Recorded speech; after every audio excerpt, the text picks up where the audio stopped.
सबसे पहले मैंने सुबह जब पूजा स्टार्ट होती है तब मैंने भगवान जी को उठाया। और लक्ष्मी नारायण का दिन है, जैसे शुक्रवार भी है लक्ष्मी जी का दिन है और पूर्णिमा है नारायण जी का दिन है, तो दोनों एक ही दिन पड़ रहे हैं। तो मैंने दोनों को पंचामृत से स्नान कराया, गंगा जल लिया और उसमें गुलाब जल भी डाल दिया। पहले उससे स्नान कराया, फिर जो पंचामृत में 5 चीज़ें होती हैं, दूध, दही, घी, शहद और मीठे में शक्कर होती है, तो मैंने उससे अपने प्रभु को स्नान कराया।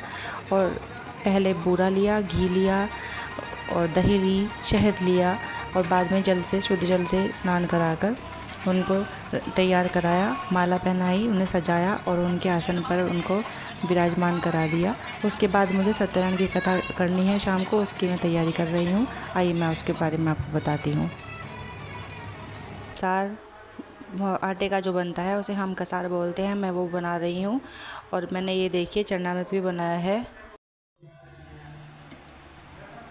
और आइए आपको मैं दिखाती हूँ, हमारे यहाँ सत्यनारायण की कथा भी हो रही है। चोर ने तो घबरा कर राजा के धन को उस वैश्य की नाव में चुपचाप रख दिया जहाँ वैश्य। जब राजदूतों ने उस वैश्य के पास राजा का धन को रखा देखा तो उन्होंने उन ससुर दामाद को ही चोर। और हम पूर्णिमा के दिन स्नान करने हरिद्वार भी गए थे।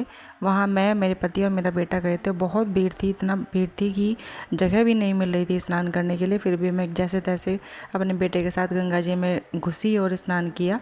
मैंने सब भगवान का नाम ले लेकर एक एक गोता लगाया। और बहुत ठंडा पानी था, ठंड भी लग रही थी, लेकिन जैसे तैसे मैंने स्नान किया।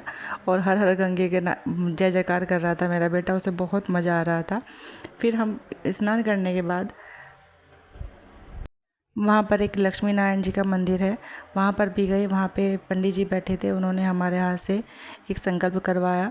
मेरे पति के हाथ से मेरे बेटे ने चरणामृत भी लिया। और फिर वहाँ से जाने के बाद में हमने दिया बाती लेकर तुलसी जी की पूजा करी। वहाँ राधे कृष्ण भी थे, कान्हा जी थे, उनकी आरती करी हमने। उसके बाद हम फिर थोड़ा बहुत वहाँ पे घूमे भी। वहाँ पे कहीं पास में ये यज्ञ भी हुआ था। रोज़ यज्ञ होता है, वैसा का माह इतना पावन है कि यज्ञ भी होता रहता है। तो हमने यहाँ पे दिया जलाने के बाद में, तुलसी जी थी यहाँ पे और कान्हा जी भी थे, इनकी दिया बाती करने के बाद फिर वहाँ यज्ञ में गए। और मैं सामग्री घर से ही लेकर गई थी।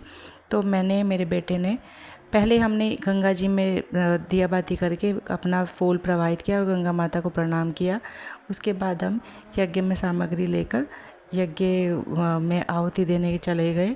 और जिससे हमने अपने पूरे वैशाख स्नान जो किया था, तो उसके लिए आशीर्वाद लिया।